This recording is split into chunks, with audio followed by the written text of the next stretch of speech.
অধিকার কেউ কাউকে দেয় না, কেড়ে নিতে হয়।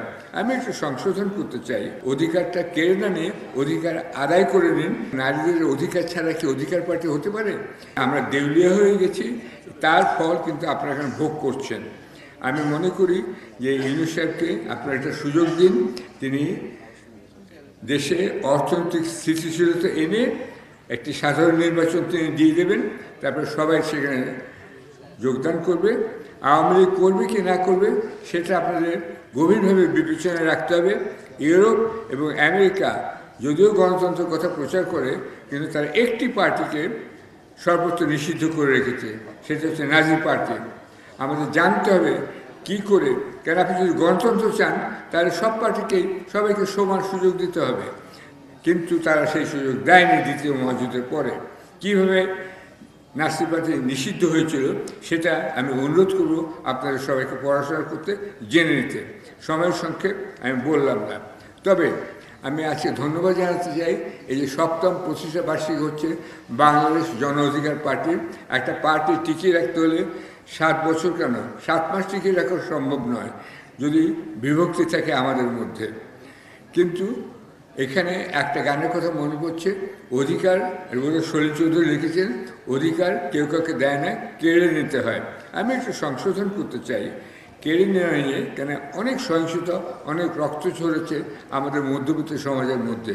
সুতরাং অধিকারটা কেড়ে না নিয়ে অধিকার আদায় করে নিন। আলোচনা, মীমাংসা, বিদেশি সাহায্য, বিদেশি চাপে যে করে হোক আপনার অধিকার আদায় করে নিন। একটা জিনিস আজকে আমি এখানে দেখতে পাচ্ছি, যে জন্য আমি ওকে টেনে এনেছি, অধিকার বলতে কিন্তু পুরুষের অধিকার নয়। আশ্চর্য বিষয় হচ্ছে, এই দেশে বিরোধী নেত্রী প্রধানমন্ত্রী বারবার গত কয়েক বছর আমরা দেখেছি, নারী হওয়া সত্ত্বেও নারীদের উপস্থিতি খুবই কম। তাই নারীদের অধিকার ছাড়া কি অধিকার পার্টি হতে পারে? এটা তাহলে বলতে হবে বাংলাদেশ পুরুষ জন অধিকার পার্টি।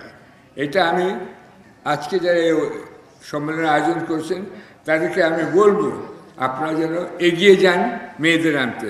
একটা কথা আরও একটু আমাকে বলতে হবে, আমরা প্রতি বছর 10ই ডিসেম্বর, যেটা আন্তর্জাতিক গুম দিবস, সেখানে আমি বিগত বছরে যেসব গুম হয়েছে তাদেরকে নিয়ে ভিডিও করতাম, এবং সেটা ম্যাডামের অফিসে ম্যাডামের উপস্থিতিতে আমরা সেটা দেখাতাম, এবং আমরা নিমন্ত্রণ করতাম মা, মেয়ে, বোন, বউ, যারা বিশেষ করে নারীদেরকে দেখতে, কারণ তারাই সবচেয়ে ক্ষতিগ্রস্ত হয়।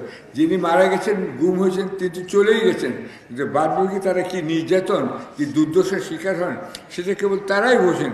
কী করে সংসার চালাতে হবে, তাদের মাথার উপর বাজ ভেঙে পড়ে যখন কেউ নিহত হয় পুরুষ, যখন কেউ নিহত হয় বা গুম হয় পুরুষ, বাকিটা চায় মেয়েরা। শুধু মেয়েদেরকে, নারীদেরকে আপনাদের সামনে আনতে হবে।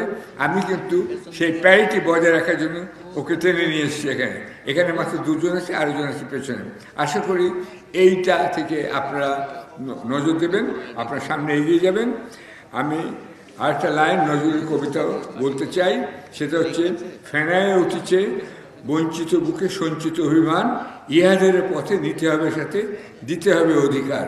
সাধারণ মানুষের অধিকার যেন আপনারা আদায় করেন, এটাই আমি চাই।